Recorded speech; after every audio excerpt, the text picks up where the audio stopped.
It's a high drive center field. Beer leans back. This game is turned upside down. Pujols into the air. It's deep to left. Taylor's back at the wall. It's 700.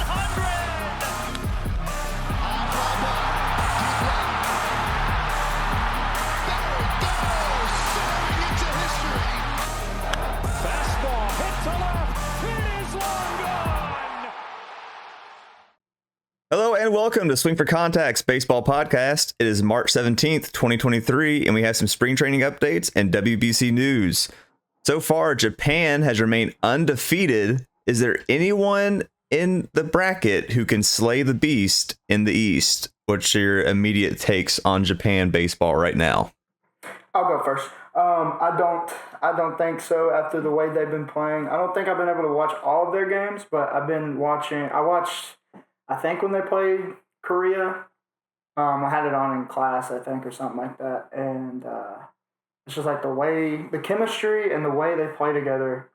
I don't think there's anybody that's going to knock them off. I think they're going to win the whole thing now, honestly. So, Aiden? Kind of touched on it after pool play. They not only have probably some of the best talent right now to keep up with anyone, they obviously have the best chemistry. It's not even close. Unless these other teams can kind of get it together, it will be Japan winning it. They've got obviously the best pitching. They've got some of the best bats. Teams like USA, I feel like the only chance they have is if whenever they get to face them, they face them with their best pitcher. And right now, I know USA doesn't really know what that is. I think it's Lance Lynn, but we'll see what they and others think. Yeah, and then you've got guys like, country sensation now, Lars Nootbaar, who has his own line of noodles and some Japanese noodle shops. Yep. With you got 8-year-old kids in the stands doing the pepper shaker. So Japan baseball right now is kind of flying high, and they're currently probably my favorite as this thing has gone on to probably remain undefeated and just run the table the rest of the way. I don't know that anybody else has the arms and the bats to really match up with them at this time.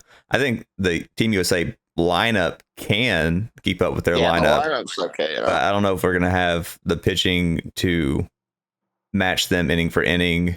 If we have a big inning and then be able to put a stop to their big inning, I don't know if we have that right now. I will say this: Jeff McNeil and Pete Alonso do not need to play another at bat. I was just talking to Remy about that when we were prepping for the podcast today. Pete Alonso, golly, man. He's been terrible. I know. He's been bad. Mookie's a funny one to start it off with, knowing that he usually starts off the year really slow. I like Trout. Trout finally got together, and he's been mashing. Yeah, Trout's got a 1. OPS right now. Yeah. Arenado and Goldschmidt are doing their thing. Tim Anderson came in and was doing pretty good. Yeah, they had TA7 rocking at second base for a game too, and he's never played that spot before. Apparently. Never, and so he tripped over himself his first throw from second to first, which was pretty funny. But they made he's just a baller. Errors that last game. Trey made a pretty brutal one at short that ended up tying the game. Yeah, so right now, trying to figure out where Team USA fits outside the lineup. I mean, we know the lineup can hit when they're right, but if the lineup's not right on a day, then it's potentially really bad because there's not really a true stopper right now for Team USA, it seems. Yep. But let's shift gears over to Puerto Rico, who's had some highs and lows. Man, they going into before the Dominican game, they pitched a perfect game, like a 4-pitcher mix, perfect game, I believe. Where that hasn't been done ever.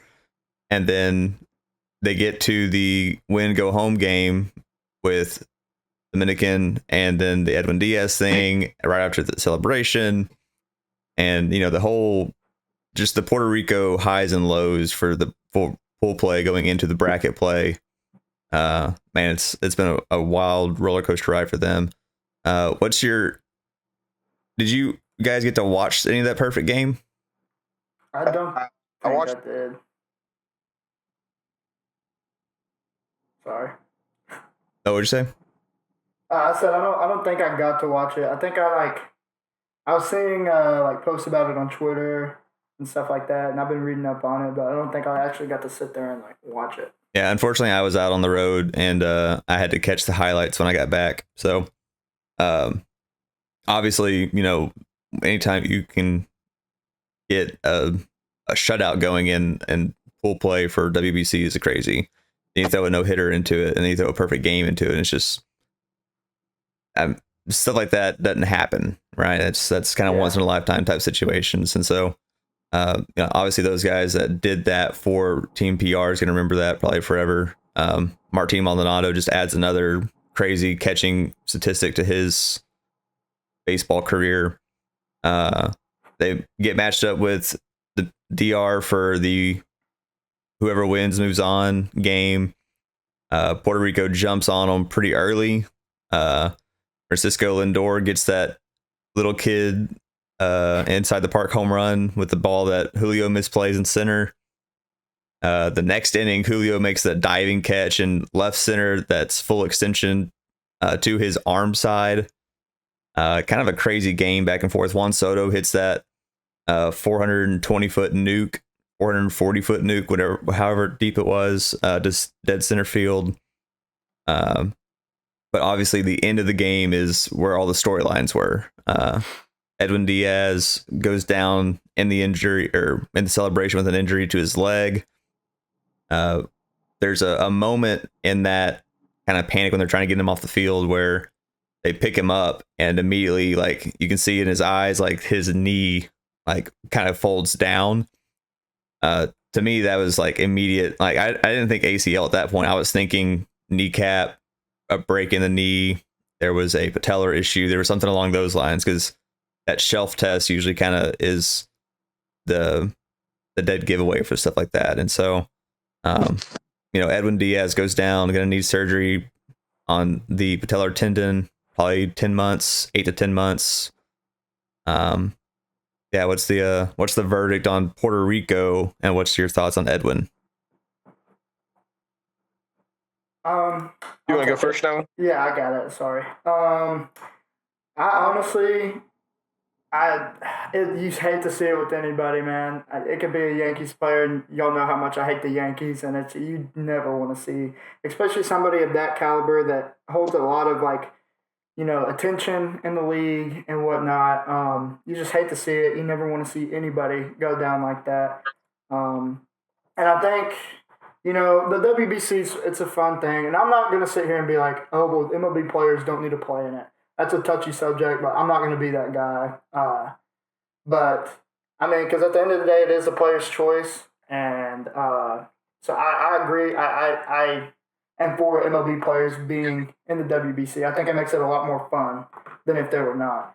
But the thing I kind of sat with is, like, how's this going to affect the Mets in general and the Mets bullpen? I was looking on risingapple.com, and it said that the Mets were 10th ranked bullpen according to ERA last year, coming in at 355. And I know Diaz was a big part of that. And so, like, the main question is, does this affect the Mets' run to get a World Series this year as bad as we think it will? Or will other people, like, step in and, fill his shoes, if you will? But for me, yeah, like I said, I keep repeating myself, but you hate to see it. I hope he has a speedy recovery and gets back soon. So, Hayden, go ahead. So big thing I've touched on in some of our podcasts are the teams now that are kind of dominating and end up winning the World Series. They've all got one thing in common, and it's usually a pretty dominant bullpen. Take Edwin Diaz out of the Mets bullpen, they're not as dominant. They're not really that dominant. And seeing him get hurt, especially after that career breakout year, I mean, a year or so ago, Mets fans were calling for him to be off the team. Now he gets injured. doing something he loves for his country, and it really hampers the Mets' chances, man. Hate to see it. He just got paid. I asked the question on the Instagram because I wanted to kind of see what everyone else thought. Yeah. I don't think it really affects players coming and playing in the WBC. If you look at the NBA, Paul George snapped his leg in like 2013. Next year they had the event. He came back and played, and so did many other stars. I don't think it really affects it more than like injuries already have affected it. But it really sucks to see, especially when it's coming in such a happy moment. I mean, they were celebrating. They weren't even playing, man. Right. It's one of those things. It's like you can walk outside and get hit by a bus, right? Like at any time, something bad can happen. And so, obviously it sucks for Edwin. It sucks for the Mets. It sucks for Puerto Rico. It sucks for everybody involved. I think it'd be really cool if Puerto Rico kind of rallies around this thing and tries to go in and takes over the tournament. Maybe little trumpet goes in and he starts closing out some games for Puerto Rico to get into bracket play here. Dude, he was sneaky good on the Reds last year. Yeah, he's really good, man. Like it runs in that family. They're dominant players. You mentioned the dominant bullpen with the Mets, and you take him out, they're not as dominant, and there's no doubt about that. But they did bring in a couple guys that do have playoff experience that have closed games before. That signing for David Robertson from the Phillies now is a very good signing for the Mets, because now that's a guy that has closed a lot of baseball games, who's closed playoff games, who's closed World Series games. And so, is he Edwin Diaz? No, he's not. He's not current Edwin Diaz. It's not prime David Robertson, but he's been there. He's done that, and he still has electric type of stuff. And so, it does hamper their chances. I'm not willing to say they're out of it, but they definitely need some things to go right at some point for them, especially down the stretch. Which right now they're going through it because Jose Quintana has the injury issue with his ribs. Kodai Senga had to be scratched from a start. I think he's probably being ramped up to go. I think he's going to make his next start is supposed to be on time, but still being scratched. Like they had 3 pitchers in 3 days that had like an injury headline. And so, man, it's rough. It's rough out there. And, between Edwin, Jose, and Kodai, and then you're relying on guys like Scherzer and Verlander who have been doing it forever, but, they're not spry spring chickens anymore. They're kind of elder statesmen at this point in baseball world. And so you kind of wonder what the long-term health outlook is for the Mets pitching, if especially if things kind of keep going the way they are. For sure. But let's talk about something fun and happy for a second. There's a great story out of Nicaragua. They had a pitcher in the WBC 21-year-old that no one had ever heard of. I'm gonna try to guess the name. I've heard the pronunciation, but not entirely sure what it is exactly. I'm gonna guess Duque Hebert, Hebbert. He signs a contract with the Detroit Tigers after striking out a trio of all-stars. Strikes out Juan Soto, Julio Rodriguez, and Rafael Devers in sequence. And then an hour after the game, gets contacted by a scout from the Tigers that were in the stands, and has now signed a minor league deal, a prospect deal, to join the Tigers. Was it the Tigers or Royals? Tigers is what I have. Dang. Congratulations to the Duque. If I'm saying your name wrong, I apologize, but that's obviously a huge story coming out, and talk about going from zero to hero. Like, that's a big thing for Nicaragua. That's a big thing for you as a person. Just imagine going into a stadium and seeing Juan Soto, Julio, and Devers as your 3, getting 3 strikeouts, and the celebration that ensues. It's crazy. That's what baseball's all about, man. I love it. I saw that. It put a big smile on my face.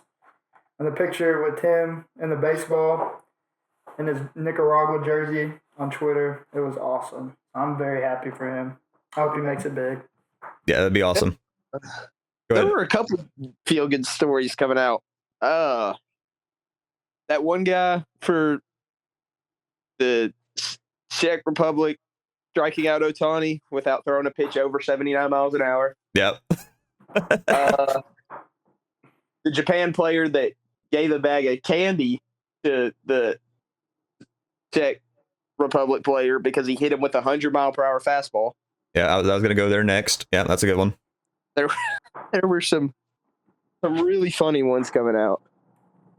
And then Otani, there's a picture of him coming into the Miami airport today, and he's got a Czech Republic hat on from one of the teams. And just the WBC is awesome, man. They just they do a great job of promoting other countries and promoting players that there's no way you've ever even thought of hearing about. Team Italy making it as far as they did, and Mike Piazza sitting in there with his 1990s goatee mustache.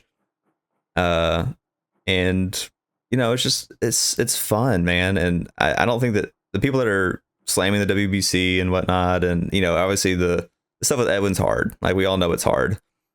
But the people that are slamming the WBC, I think, are way out of line. I don't think they really understand what it means for some of these places and some of these countries and some of these players. I never would get to see Duque strike out Juan Soto and get a contract with the Tigers and get a chance for him to, fulfill maybe a lifelong dream of being a professional baseball player without the WBC. And so I think it just grows the game. I think it's great for countries like Great Britain. It's great for countries like Nicaragua, like Italy, that are trying to get more of an international presence that just brings in more talent to baseball. I heard somebody mention, like, if it wasn't for the Olympic basketball teams, like, would we have a Dirk Nowitzki in the NBA? If you didn't have some of those international playoffs, those international tournaments with Team USA, and having Michael Jordan play in the 90s and whatnot for a gold medal, like, does that hamper the NBA's growth internationally? Do you get a Joker in the NBA today without some of that international play? There's a ton of guys, Giannis and everyone that are stars in the NBA right now. Do you get those guys in our country playing NBA at the highest level, basketball at the highest level, without the international presence that we had in the 90s and the early 2000s? So I think from a growth perspective, it's great for baseball, what's going on right now, and all eyes are on it. And so I think it's great. I can't wait for the next one. Even though this one's not over yet, I'm already kind of like, okay, when's the next one going to be? It's going to be this time. Okay, I'm going to make sure I mark off, like, try to make me go to a couple of these games next time. That was a great point. I totally agree with you. All right, well, let's get on WBC for a minute. We've spent a lot of time there. Let's go a couple of camp news. I would like to start that off somewhere, actually. Okay, go for it. So we know DeGrom got that it was AA or AAA start the other day. He is now marked in to start this Sunday, his first spring training game. Unfortunately, the game will not be broadcasted live. Go figure. So, Oh, man. really good news for Rangers fans. Really bad news for Rangers fans. Y'all just want to watch him. I do really want to watch him. Hopefully he'll get your opening day start, and you'll be able to watch him then. Yep. Him and Ian getting their spring training back in. So another fun one for, like, out of the Houston camp today, like, Pena was on the Dominican team, who didn't really get a whole lot of a run, especially those last few games. But he comes in today and goes 3 for 3 with 2 home runs in his first day back in spring training. Like, oh, okay, well, I guess some of these dudes, they can ramp up in the WBC and get at bats and get ready to play without being in spring training. So there's more than one way to skin a cat, and so. you probably could have thrown sliders to like 7 of the 9 Dominican Republic players, and they were all swinging and striking out at him. They were hacking. They were hacking away. They didn't have a lot of the, high walk rate guys, I didn't think, other than Juan Soto. And then fun news for Diamondback fans that got a taste of Corbin Carroll. Obviously, he signed a pretty massive extension. Noah, what was that? You made a comment before we got started about his contract. Oh, yeah. So according to SI.com, it says that it's a record-breaking extension for a player with less than 100 days of service time. He only has 32 big league games under his belt. So, yeah, the D-backs are putting a lot of freaking trust into this guy. So Carroll signs a $111 million deal over 8 years, who has 32 games of service time. Is that what you said? 32 games? Yes, yeah. And so, obviously, that's a massive amount of trust being put his way. There is a club option, I believe, at the very end of it. It kind of scales as kind of a normal scaling system is pretty backloaded as he kind of develops and matures, I'm sure. But yeah, committing 8 years to a guy with less than 50 games is that's quite the endorsement. And so obviously they think he's going to be the dude for them in their outfield going forward for a long time. I'm sure we talked earlier about the Diamondbacks having framed like a window for being good, and it's maybe not yet, but it's coming because of the way they've built up their farm and they've built up their prospects, and they've got some young talent like this kid. But yeah, for this guy to get an 8-year extension in year 1, basically, that's pretty telling how much they believe in him. So here's my thing on it. Everything I've seen from Corbin is really good. Like, he should be a really dang good player in the MLB. And there's no salary cap in the MLB. So you know what? Go pay your guy. Give him that money. Yeah. Yeah. If he doesn't work out, you have another Bobby Manila case. Who cares? Like, sure. The only bad thing that comes from that, in my opinion, is just the embarrassment of having that post come every year. Talking about how you signed this guy to a big contract and now you're paying him a couple million every year. Because, like, it's just, they're millionaires. It's just money, man. It's just money. Like, at the end of the day, these owners and GMs, they're just throwing around money. It's all that it really is. Like, I think he made the league minimum last year, which was about $700,000 on his major league contract. And he'll jump up to $1 million salary this year, along with his signing bonus of $5 million. So he'll probably cap around $6 million cash value this year. And then his luxury tax hit. You know, I'll be doing an extended video on him pretty soon, I think, kind of going through the full numbers. But basically, he kind of escalates up from 1 to 3 to 5 to 11, and then he jumps up to like 28 the last couple from what I saw. I just kind of took a quick glance at it. But yeah, like if you got a guy that you believe in and you want to lock him up.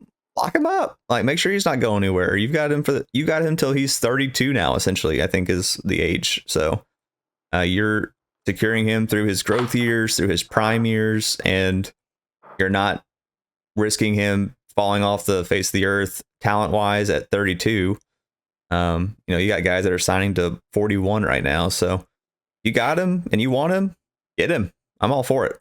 Heck yeah. Some other injury news. A big one again coming out of the Astros camp. Yordan Alvarez is starting to swing the bat more for the first time this spring. He has yet to make his spring training like in-game debut, but he's been swinging more and more from the cages.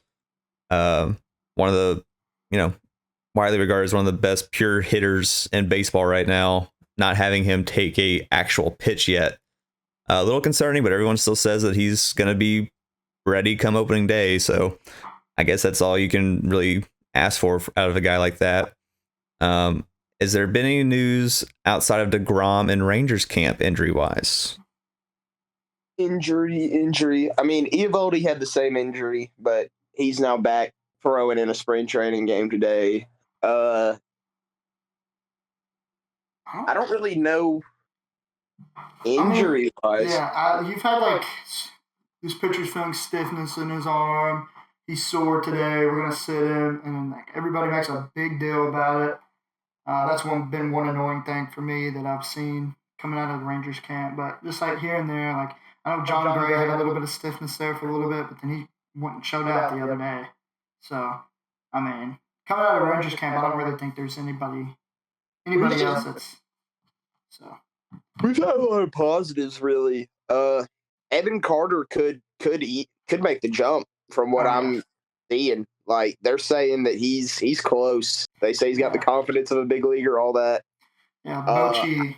There's a video of Bruce Bochy talking about him. He's a really big Evan Carter fan. So we'll see how that goes. So we could see him come fight for that outfield spot, which I think Grossman has kind of taken. His bat has been really good so far, and I know they like him. I really want to see Justin Foster get some time up this year. He's looked really solid. But that's about all the news we've got in Rangers camp. Fair enough. Spring is always a weird time for news and updates because sometimes you're just like, guys, this is not a story at all. Like, just calm down. And sometimes it's like, oh, this could be a big deal. Kind of like the Carlos Rodon thing with the Yankees. Like, is it a big deal or not? I still don't know. Like, who's going to be playing center field for them with Harrison Bader going out with the oblique injury? Like, I don't know.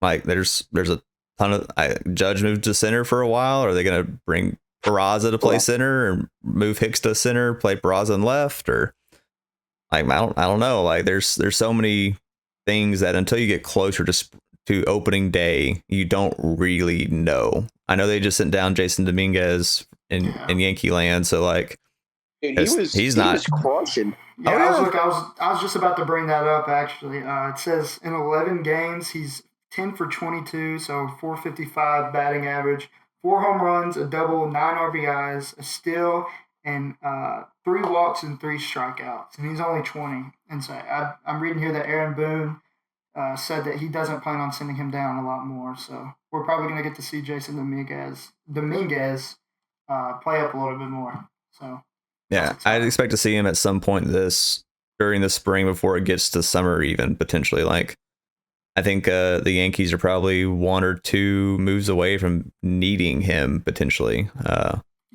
Him or Volpe, one of the two is going to be up at some point pretty early, I think. We may see Volpe up by the start. I know they really want him up, especially the fans. What else was it? Oh, the Rodon thing. We're either in a week gonna hear he's out for the year, or he's gonna be pitching in April. For sure. Yeah. It's no in between. We'll see what happens there. It would be a huge knock on the Yankees. I mean, not DeGrom. The Judge thing, that was kind of like, okay, that's like really good. You really need to retain Judge. Don't lose him. And then you get Rodon, and you're like, they're a step ahead of where they were last year. Like, they can win the whole thing. You lose Rodon, you're losing arguably an ace in that they're not in the bullpen in that lineup, because I think that him and Cole are kind of right there with each other. Losing Rodon's huge out there, man. Yeah, they definitely don't want to do that. We'll see soon what that comes to. At the top of the episode, I mentioned that it is March 17th, which means we are officially under 2 weeks away from opening day. We are 13 days till March 30th, which is opening night. You're going? I'm going. I don't care if I don't have a penny in the bank. I'm going. Amen. The Rangers open up with Philadelphia, right? Yes, sir. Yeah. And so that'll be fun. The Astros open up with the White Sox, which is kind of funny to me because that means the first thing that Chicago White Sox fans are going to see is Jose Abreu wearing an Astros jersey to start the year, which sucks for them, I think, a little bit. But should be a fun series because the White Sox are a talented roster. We'll see if that holds true, if they kind of fall back to some of their issues they had last year. But anything before we close this thing out that for opening day or opening weekend? Like, what's something that you're looking for these last week or 2 weeks of training? What's something you're looking for in the scrimmages, or just a big? Hey, I would love to see this for the opening weekend. Like, what needs to happen? I need DeGrom to start that first game because I think it'd be really funny to see the Phillies, who thought they were finally getting away from DeGrom in the NL West, have to play him the very first game of the season. In the NL East. Or NL East, my bad. I'm kind of out of it right now. Love to see that happen and see us hopefully get an opening day win. Yeah, I really want to see DeGrom start on opening day. I think I was reading, and he said that it's up to them. It's up to the front office and the manager, because he says he feels like it, but then God forbid, knock on wood, he walks out there, throws 6 pitches, and it's like, oh, my arm hurts, and they have to pull him. Yeah, that would be bad. And then I'm excited to see how this outfield thing goes for the Rangers too. Like Aiden said, the Robbie Grossman's probably going to get the opening day start, I believe, because he's just looking at it from spring training. He's had the most starts out in left field. I'm really looking forward to seeing if these young guys can step up, like Leody Taveras. Can he step up? Can Josh Smith and Ezekiel Duran be key pieces on the bench like they were last year again? So I'm ready to see that. Man, I just want a winning season, dude. I just want a winning season. That's all I'm asking out of the Rangers this year. Goal 1, get back to 500. Oh, yeah. Goal 1. And then after that, worry about goal 2. Warning to the West. Warning to the West. Don't tweet that out. All right. Well, let's start wrapping this thing up. As far as WBC goes, we've got some quarterfinals action tonight. Semifinals will be set in stone by the end of the weekend. Then we should have probably the end of the WBC should be around midweek next week, I believe. So pretty soon we'll have that World Baseball Champion crowned. Like I said earlier, I think I've got Japan just because of the way they've been playing. You guys got anybody else?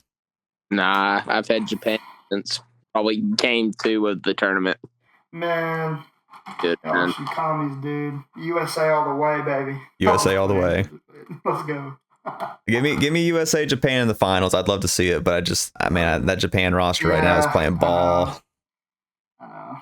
All right. Well, we'll get back next time with probably a spring training wrap up, a opening weekend preview the following week, and then we'll be in full season mode after that, which should be fun. So get ready to be in baseball overload even more so.